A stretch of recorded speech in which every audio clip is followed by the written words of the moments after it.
Hello, my survivors and the members of the Horde, and welcome back to episode 25 of Project Zomboid, the banana save file to be exact. Now, that particular introduction took a lot out of me. That was a little bit more difficult than I expected it to be. If I immediately to you guys sound sick or under the weather and whatnot, I want you to know for a fact that I am actually 100% fine. Somebody actually pointed this out in the Mundoid last week, or this past Monday. And the reason I sound like I do right now is because I am just getting up. I am just waking up, and I say just waking up, I mean I just took a shower and stuff, but I've been awake for maybe an hour, and I always sound stuffed up. I'm curious if anybody else has this issue. I'm pretty sure people do. But I sound pretty stuffed up and kind of just groggy in general, when I'm not that groggy anymore. I actually really preferred to have this particular episode recorded beforehand, but a little insight into the life of Mathis. Thursdays is my one day I step away from my computer and don't do anything on my computer, or at least bare minimum. And I spend the day with my friends. We go hang out, we have dinner, we have drinks, we chill all day, and then at night we do Dungeons and Dragons. So typically, if I'm smart, I will get some recording done ahead of time, but yesterday wasn't a case of me not being smart. It was just a case of me not being able to do that for a many number of different reasons. So because I wasn't able to do that, I had to get myself up bright and early, which was pretty friggin' difficult, if I do say so myself. And the reason that it was difficult was I was out until 4, almost 5 in the morning. So forcing myself up at my normal time of like 9 o'clock was pretty much impossible, to the point where I actually slept an extra hour. And I got up at 10, which sucks. I don't like doing that. I like to be up at a certain hour. I like to get stuff done.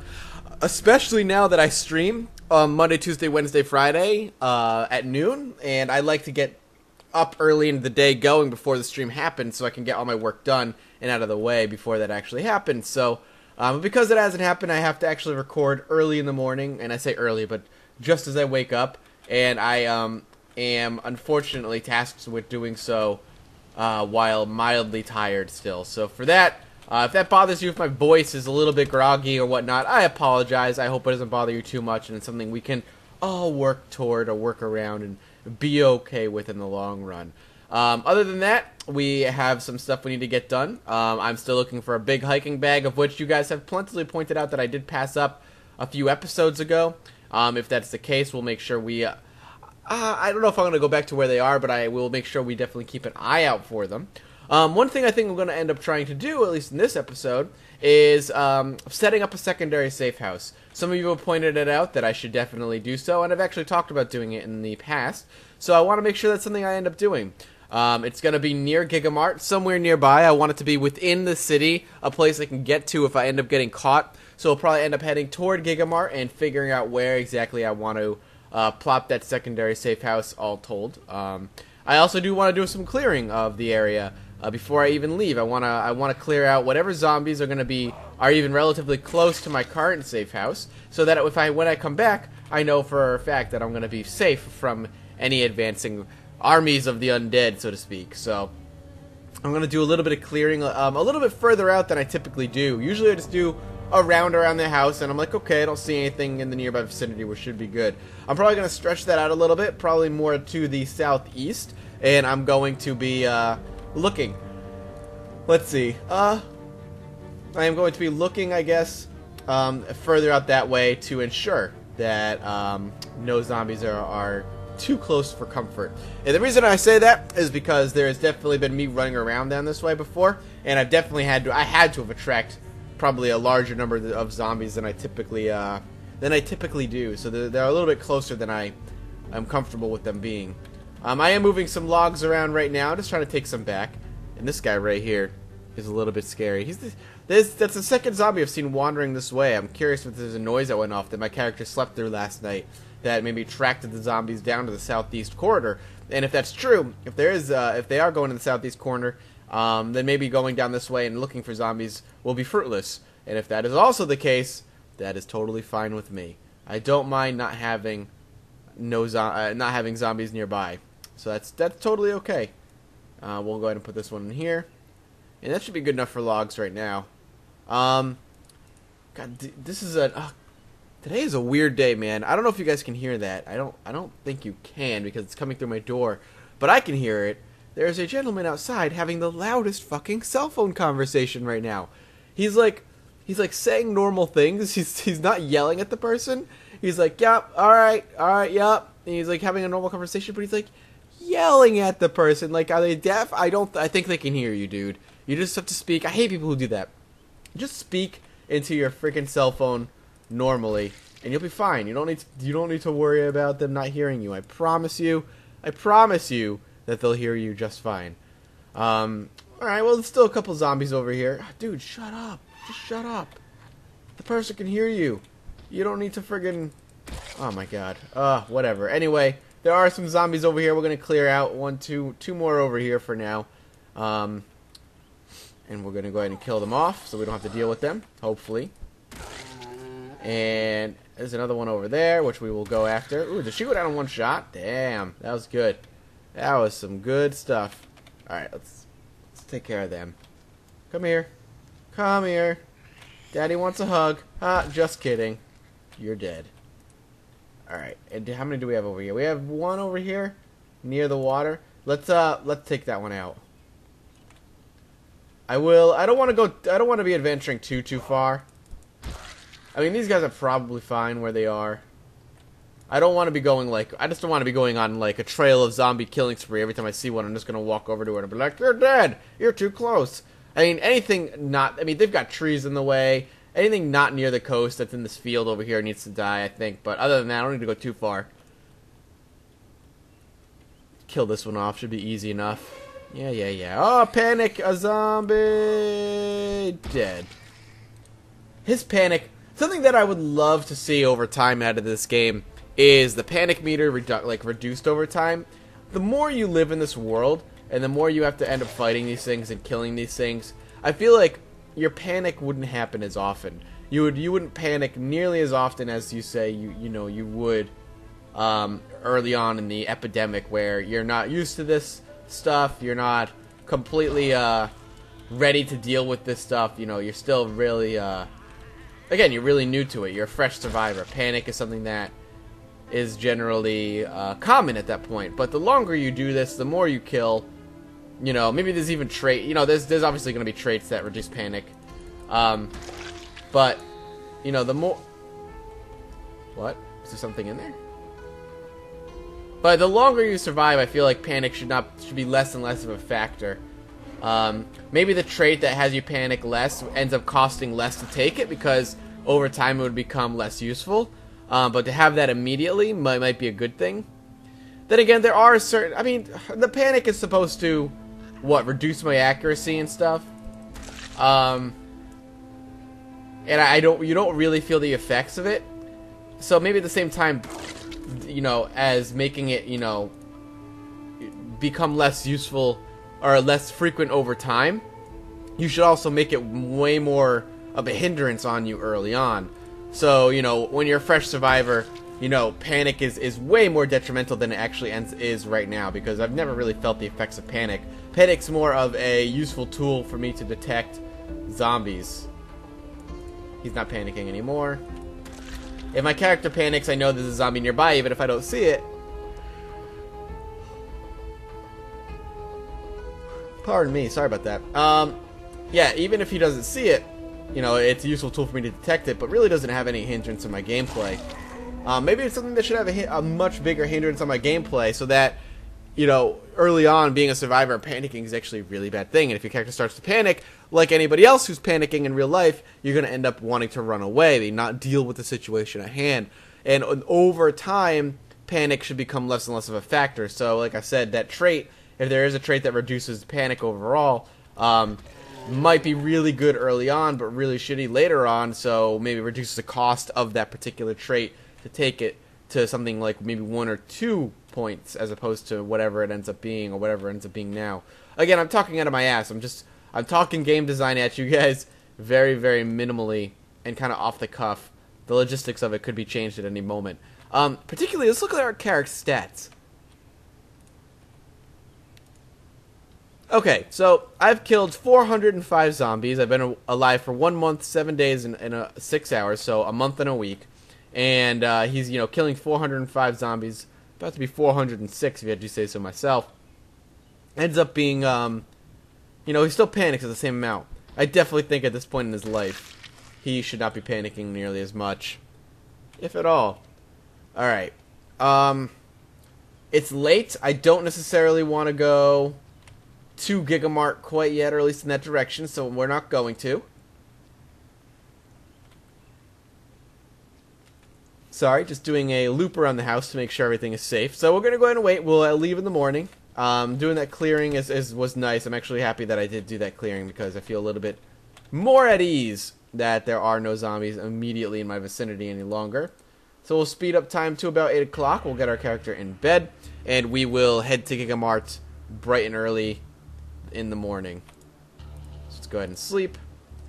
So, and what we're going to go to Gigamart for is to look for a secondary safe house. That's all we're really looking for. I say near Gigamart, and the only reason I say near Gigamart is because I know how to get there. And if I know how to get there, I can find my way back. That's all I'm really saying is, so long as I can find my way back, I'll be happy. We are getting really hungry, so we're going to go ahead and feed our character, but not until about 7:30, 8 o'clock. There we go. We'll give him some food. We're going to actually have to take some food with us as well. We'll eat some lollipops. Not really doing too much to feed us, actually, which is not surprising. We'll take the lollipops with us. And we'll take 4 bags of chips. Just 4 bags. It's fine with me. Alright, let's head out. Let's start heading to Gigamart and looking for a good secondary safe house. Something that we can run to in a pinch if we're within the city. That's really all we're looking for. Something that we can get to in a pinch if we're within the city and we're in a bad spot. And then secondary to that, we'll be looking... Really? There's another zombie? Wow, what? Where'd these guys come from? Are you serious? I want to get rid of them. Where'd they come from? God damn it. Something, anyway, I was saying the secondary safe house is something we can get to in a pinch, and that's about it. And then we can go to in a case of emergency. And then after that, we're going to start looking for the big hiking bag. And replacing one of our hiking bags with that so we can end up carrying more stuff. Which is something you guys have been asking me to do for quite a few episodes. But hey, sometimes you have to have these maintenance episodes where you're cleaning up your yard, you're cleaning up your backyard to maintain your primary concern, which is your safety of your main safe house. Which is exactly what I'm doing. So I apologize if our overall goals are being put on the back burner as we ensure the safety of our current safe house. Like, there's a lot of zombies over here, more than I expected there to be.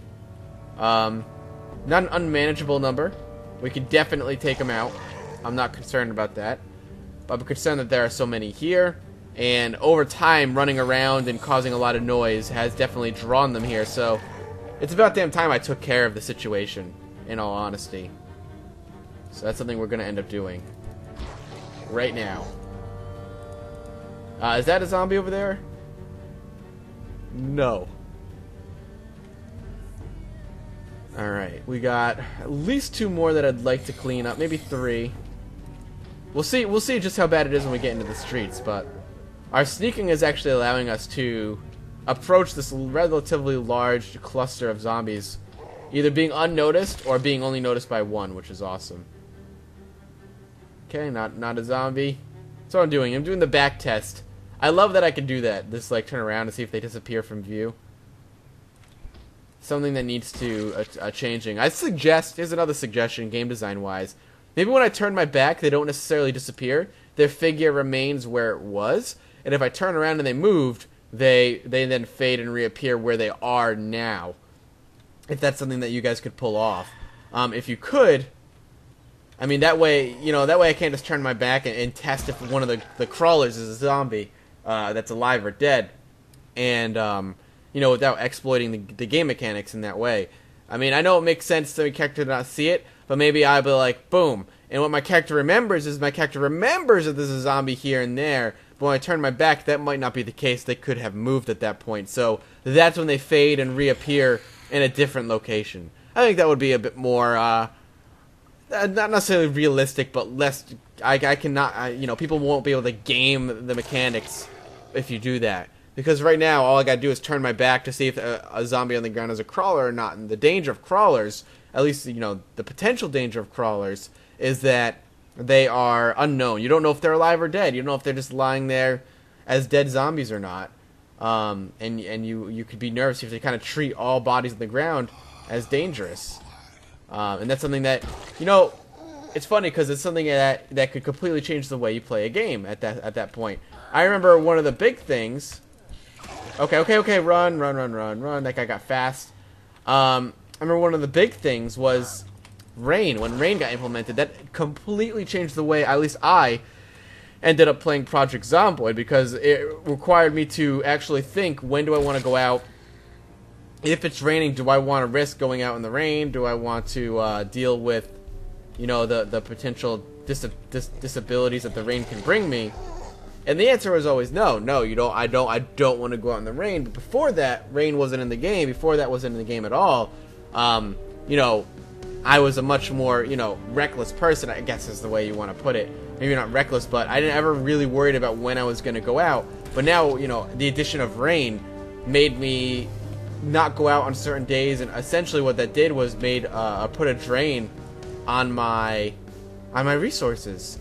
So there was a whole day where I wasn't going out and looting, and instead I was just eating and drinking without putting any work behind it, and that completely changed it. And I say this because if you end up changing the way being able to turn your back on crawlers is, you're looking at changing the game pretty friggin' drastically, because no longer can I just be like, is it a zombie? It's a zombie. Alright, I'll have to go around it. Now, everything could potentially be a zombie. I now have to be very careful in the way I approach the situation. I need to maybe just approach all bodies on the ground that I know for a fact I didn't kill from behind, and waste a swing or attempt to kill it, and even potentially exhausting my character in a very dangerous situation to ensure that the zombie is not a crawler. Again, the minor things like that in hardcore survival sims like this can completely change the way a game ends up working. So I suggest that. As my tip, as somebody who knows very little about game design. That's something I'd love to see. Just a simple change like that, so I can't game the mechanics. I'm one of those guys who wants the game, and I think the Indie Stone is with me on that. I want the game, a survival sim like this, in many ways, to be working against me. And I say working against me, but not. I don't mean that in a cheaty, gamey way. What I don't want it to be cheating on me like an ex-girlfriend. I don't want it to be cheating in the way it deals with me. I just want it to present the harshest and most realistic conditions it can, while still maintaining gameplay that I enjoy. And so long as the game is working against me, and it's up to me to survive, it's up to me to beat the game in its own game, essentially, that's fine. But I want to do it within the confines of the game. I don't want to have to break or exploit, current game mechanics in order to do that. Just a little insight into how I enjoy games, ladies and gents. Don't worry about it. Alright, now I kind of know where we are. I'm going to be swinging down this particular road through these houses. I no longer am going to be going out of my way to kill zombies. I'm pretty sure I feel comfortable with what I ended up doing. As far as cleaning house. I just need to make sure I'm going the right way. I think I'm going the right way. I'm kind of cutting corners here. I'm trying to avoid certain areas. Yeah, I figured she would see me. It's kind of late to start sneaking then. Couple more. Paying attention. It's fine. I'm curious how my axe is doing, actually. Hit an I like my inventory button is actually what it is. 60%. Still got quite a good amount of health in this guy before we start looking for a new axe weapon. Or whip out the bat. Much prefer the axe, of course. Okay, we could pop over this fence and swing out this way. I'll take this way down because there's more zombies up that way. Combat music. Alright, let's be careful. Did I hear gunshots? I don't think so. I feel like the zombies would be moving if that was the case. I could try and pop open this window and go in here. I don't want to. Let's keep sneaking. I'm not actually sure where I am. Pharma-hug. I've actually never seen this before. I'm very intent on checking it out now. Or at least I probably wasn't able to go in it. Put it that way. I've probably seen it before. Down you go, big guy. Yep, this guy who's following me needs to go down as well. But before we go in, we'll probably wrap this episode up here. So thank you guys so much for watching. I'll leave it to next time before we pop in. Make sure you drop a like and a comment. Your ever-going support in the series has been amazing. You guys have been great, letting me know how much you guys enjoy the series. It's surprising with how much Zomboid I've played in my life that you guys still like watching, which is awesome. Also, make sure you hit that subscribe button if you haven't already to become part of the Horde or the Survivors, and you can claim your allegiance to one or the other in the comments below by typing in hashtag Horde or hashtag Survivor. And as always, I will see you all next time. Bye-bye.